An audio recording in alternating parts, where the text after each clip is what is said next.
Sekarang kita akan melihat modal kerja dari perusahaan. Modal kerja artinya atau working capital adalah selisih antara aset lancar dan kewajiban lancar atau utang jangka pendek. Modal kerja ini dapat menjadi indikator kesehatan keuangan perusahaan. Semakin besar selisih antara aset dengan utang jangka pendek perusahaan, dapat dikatakan bahwa kondisi keuangan perusahaan baik-baik saja. Kenapa? Karena semakin besar selisihnya, maka semakin besar kemampuan perusahaan dalam memenuhi kewajiban jangka pendeknya.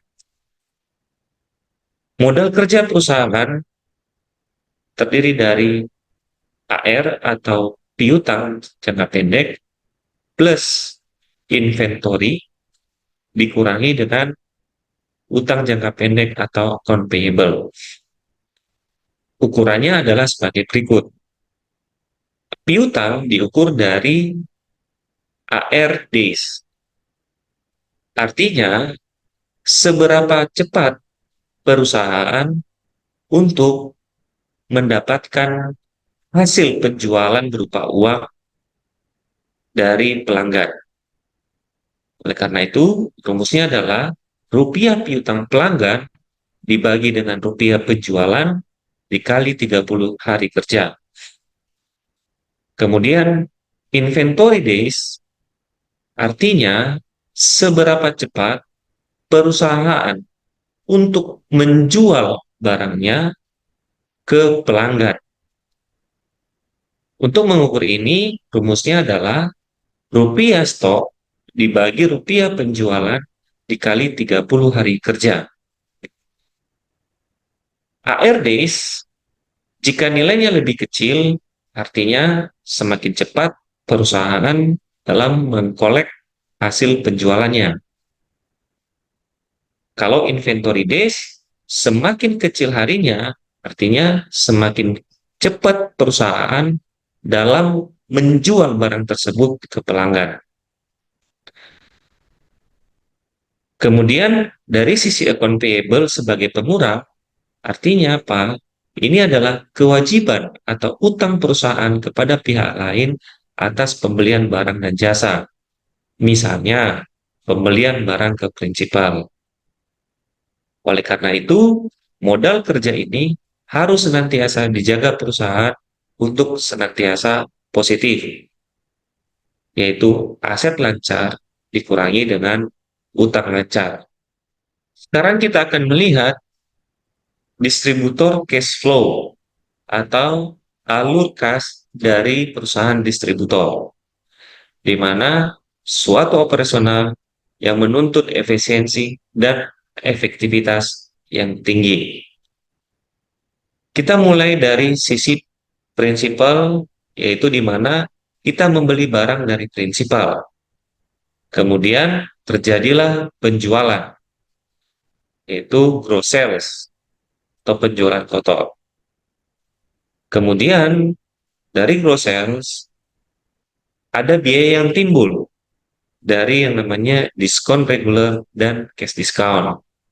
Sehingga ini akan mengurangi nilai gross sales yang 100% menjadi net sales atau penjualan bersih senilai 98,5%. Kemudian dari sini timbullah gross margin. Gross margin tadi ini berasal dari penjualan barang dikurangi dengan pembelian barang dagangan dari prinsipal. Gross margin ini kemudian lari ke biaya penjualan, kemudian juga lari ke biaya delivery, biaya warehouse, dan biaya admin. Atau kalau di total, maka biayanya lebih ada 7%. Kemudian kita lihat di sini ada biaya yang terjadi tambahan, yaitu biaya bunga.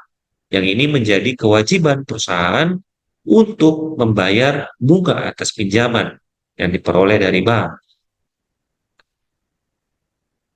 Kemudian dari sini akan ada kemungkinan biaya-biaya lain-lain yang timbul karena kegiatan yang tidak produktif.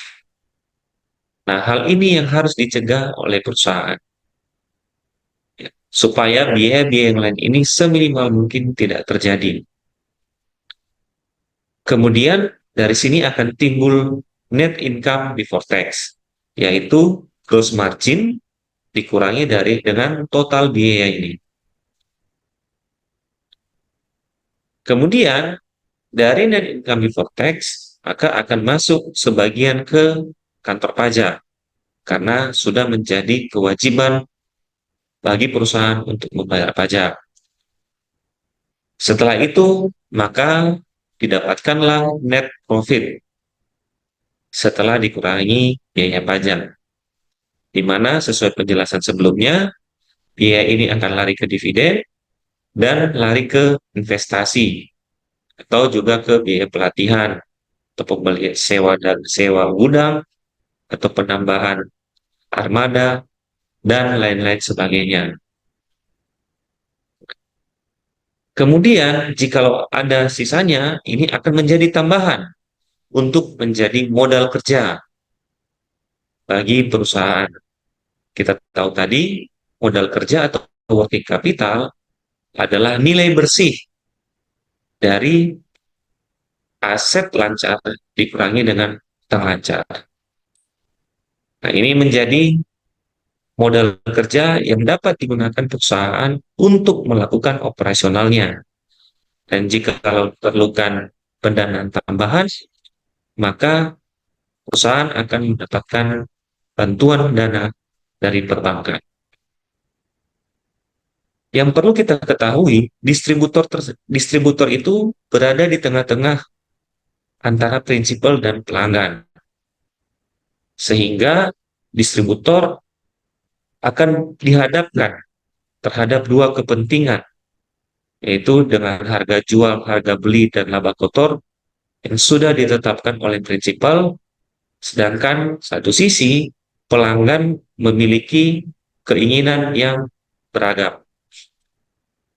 Dan sekaligus bagaimana apa yang telah diterima dari distributor dari prinsipal dapat diberikan ke pelanggan sehingga pelanggan berterima dan mau untuk melakukan pembelian.